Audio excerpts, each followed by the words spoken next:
এঁচোড়ের item করছি। এই দেখো এঁচোড়টাকে সেদ্ধ করে রেখেছি, বেশ নরম হয়ে গেছে এঁচোড়টা, দেখেছো তো। আর এই দেখো মটরশুঁটি, মটরশুঁটি এখন তো কিনতে পাওয়া যায়, কোল্ড স্টোরে থাকে সেইগুলো মটরশুঁটি। আর এই দেখো হচ্ছে আলু আর পেঁয়াজ আমি সুন্দর করে কেটে নিয়েছি। এবার দেখো আলু পেঁয়াজটাকে, হ্যাঁ আলু পেঁয়াজটা ভাজবো, আলু পেঁয়াজটা ভাজবো ভালো করে। আলু পেঁয়াজটা ভাজা হয়ে গেলে পরে কী করবো জানো তো, খুব ভালো করে আলু পেঁয়াজটা আমাকে ভাজতে হবে।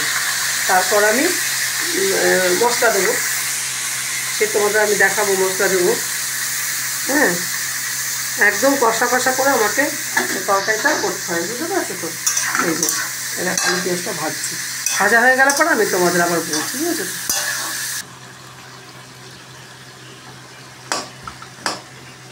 বন্ধুরা আমি এর মধ্যে আদা দিয়েছি, রসুন দিয়েছি পেস্ট করে, টমেটো দিয়েছি, দিয়ে এই যে প্রথমে আমি এটাকে এই যে ভেজে নিচ্ছি, এটাকে ভেজে নিচ্ছি। আর টমেটোটাকে থেকে একটু করে দেবো, হ্যাঁ আদা রসুন একটুখানি ভালো করে ভেজে না নিলে না প্রচণ্ড গন্ধ বেরোবে। এবার দেখো আমি এক এক করে মশলা দিচ্ছি, দেখো তোমরা এক এক করে মশলা দেবো। লঙ্কার গুঁড়ো দিলাম, একটু লঙ্কার গুঁড়ো, এঁচোড় তো লঙ্কার গুঁড়ো বেশি দেবো। এই জিরে গুঁড়ো দিলাম, জিরে গুঁড়ো দিলাম, হলুদ দেবো, হলুদ দেবো। এবার তাকে একটু জল দিয়ে দেবো, ওর মতো জলটা দিলে পরে তোমার পুড়ে যাবে না। দিয়ে ভালো করে এটাকে ভালো ভালো করতে হবে। চিনি দেবো আন্দাজ মতো, চিনি দেবো। দাঁড়া বন্ধুরা, আন্দাজ মতো আমি চিনি দিয়েছি, দেখো নুন তো দিয়েছি, হ্যাঁ চিনি দেবো আমার যেমন আমরা চিনি খাই ঠিক সেই রকম দেবো।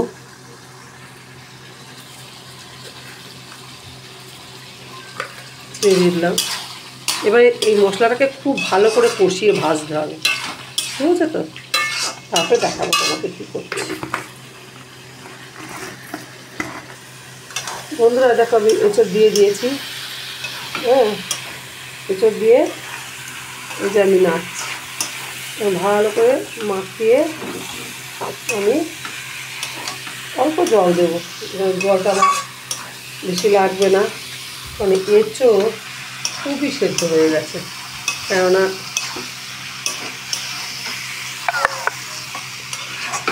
এঁচোড় আবার সেদ্ধ না হলে আমার জামাই বাবাজি এই শক্ত শক্ত এঁচোড় ভালো খান না, এঁচোড় বেশ নরম নরম হলে ভালো খায়।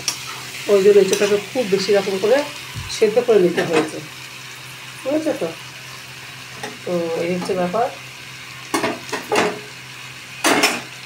এই দেখো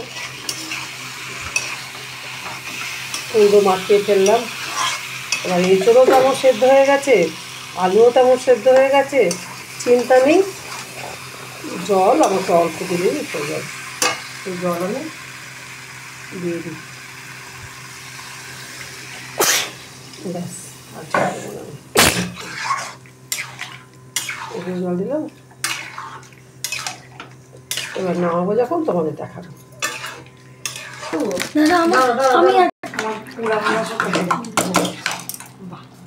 এই দেখো বন্ধুরা আমার এঁচোড়টা হয়ে গেছে, হ্যাঁ সব সেদ্ধ হয়ে গেছে সুন্দর করে। আমি একটু মাখো করে নামাচ্ছি, বুঝলে,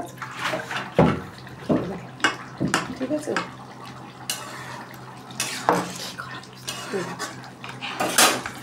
এই দেখো হয়ে গেছে আমার এঁচোড়, আমি নামিয়ে দিচ্ছি। আর তোমরা তো আমাকে সাবস্ক্রাইব করছো না, জানি না কেন, আমার রান্না বান্না তোমাদের ভালো লাগছে না। একটু সাবস্ক্রাইব করবে, লাইক কমেন্ট তো করবেই। আমি এগোবো কী করবো বলো, তোমরা যদি সাবস্ক্রাইব না করো, ঠিক আছে। Thank you, good afternoon.